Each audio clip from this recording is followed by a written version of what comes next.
lot of times we think of gardens as very controlled environments where everything is in straight lines and planted in the way, so there's a lot of bare soil showing. And do that because it's easier for us to control. It's kind of like it's less complicated in our brains. But what you see here is it's really kind of messy to the eye. There's asparagus and raspberry and Jerusalem artichokes, and there's daylilies, and you can eat daylilies. You can fry them up or stuff them, kind of like zucchini flowers. So they have a delicious treat. This is fireweed that's going to seed now, but bees love fireweed. It was just buzzing with bees a few weeks ago. The quince tree, which is a delicious late fruit that is really doesn't need a lot of care and is amazing. We've got some beautiful asparagus here. We've got lovage that's, I don't know, 10 feet tall now. But it's an excellent spring green because it comes up one of the earliest plants up with nettles. And it's really nice to make pesto with it, with the nettle leaves. This is hyssop, this purple flower here. And the bees, it's a really long blooming one, and it's pretty drought tolerant. The bees are just on it all the time, so that's a nice one. And this is Illinois ever-bearing mulberry. So it bears mulberries all throughout the season, and they're delicious.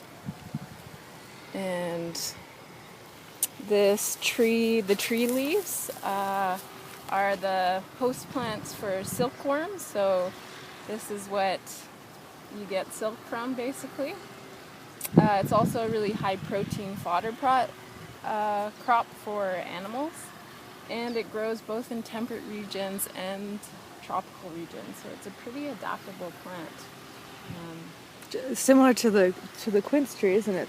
It can grow in a lot of different areas. Yeah. And in the tropics, you can just take a cutting from one of these and stick it in the ground, and it'll grow into a giant tree the next year. Here we are not quite so lucky, but it grows just fine. Yeah, and so in this garden, it's kind of like trying to take the people out of it a little bit, but we're still in it. We're still harvesting and benefiting and having nice places, like having a holiday in your backyard, right? So these are really beautiful places. It's just that we're trying to not make our lives so much work. So let nature do a lot of the nutrient cycling, a lot of the pollinating, a lot of the, instead of weeding, let's try to find plants that will occupy those niches that we want there, that are maybe providing some kind of other role in the garden. And also, all these plants here are, I'm talking about plants a lot because that's what I've designed and planted here. But of course, these are creating habitats, and they're creating byproducts, or they're creating habitat for other animals to occupy this area, that I don't have to then bring in manure or compost or all the different things that you're always buying, right? So B-Y, B-U-Y. Instead of buying products for a garden, we're creating byproducts, and that's, food, medicine, a nice place to live, fiber, a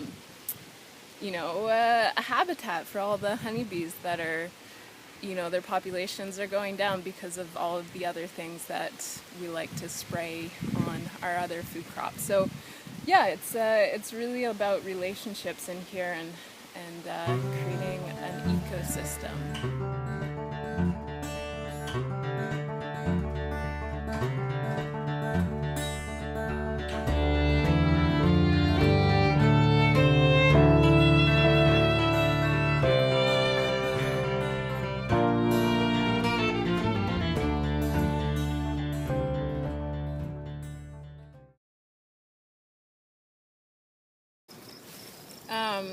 Yeah, so this is my snack tree.